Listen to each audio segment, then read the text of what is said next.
Assalamualaikum warahmatullahi wabarakatuh.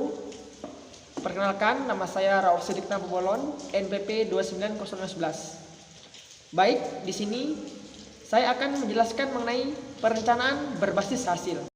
Yang pertama itu pertumbuhan ekonomi di Provinsi Bengkulu.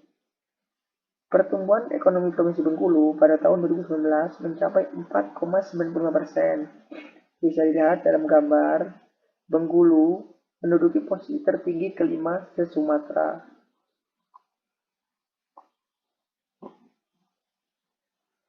Selanjutnya itu PDRB per Kabupaten Kota Provinsi Bengkulu tahun 2013 sampai 2016. PDRB yaitu Produk Domestik Regional Bruto. Dilihat dari tabel, Provinsi Bengkulu setiap tahun mengalami peningkatan, yaitu pada tahun 2013 40.565 menjadi 55.402. Perkembangan IPM Provinsi Bengkulu dan nasional tahun 2010 sampai 2020. IPM yaitu Indeks Pembangunan Manusia. Dari tahun 2020 hingga tahun 2020 mengalami kenaikan, yaitu pada tahun 2010 mencapai 65,35. Tahun 2020 yaitu 71,40.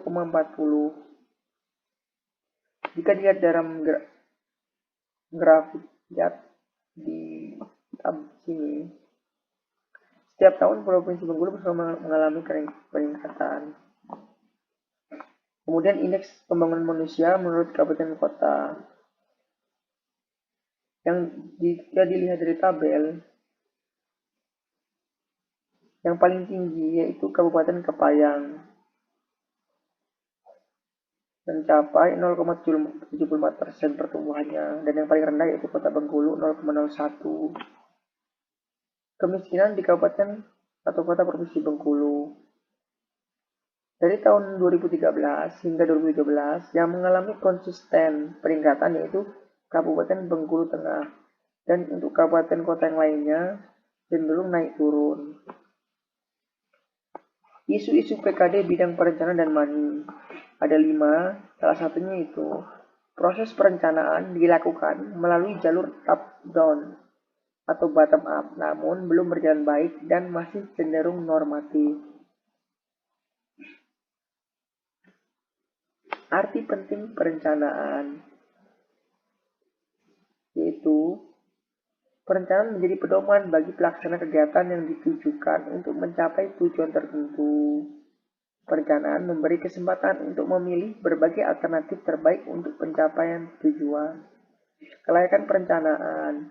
Perencanaan harus rasional, bukan berdasarkan emosi dan perkiraan-perkiraan yang tidak berdasar.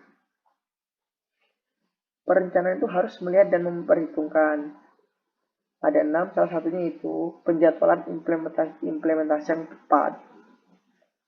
Perencanaan dimulai dari fakta dan berbasiskan hasil.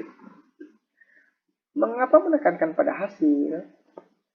Itu salah satunya menegaskan objektif dari tindakan pemerintah. Now where you are going before you get moving.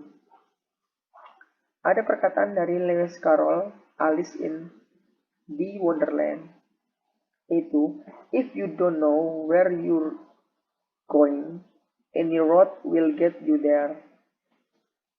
Kemudian ada 4 langkah pengembangan kerangka hasil. Salah satunya itu pemilihan indikator kunci untuk memantau hasil. Kemudian isu dalam pemilihan ukuran hasil untuk pemantauan dan evaluasi untuk keperluan perencanaan. Yaitu salah satunya, apakah polling data dari masyarakat dapat menjelaskan sesuatu? Selanjutnya menentukan hasil.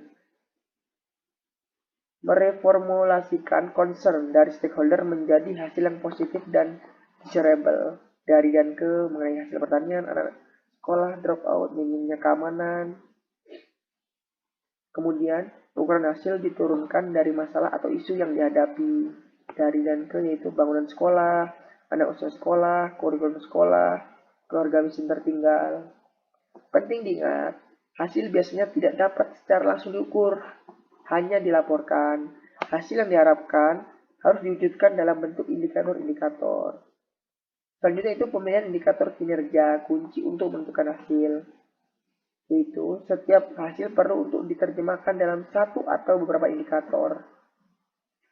Kemudian memilih indikator hasil, yaitu bisa dari kata the cream of gut performance,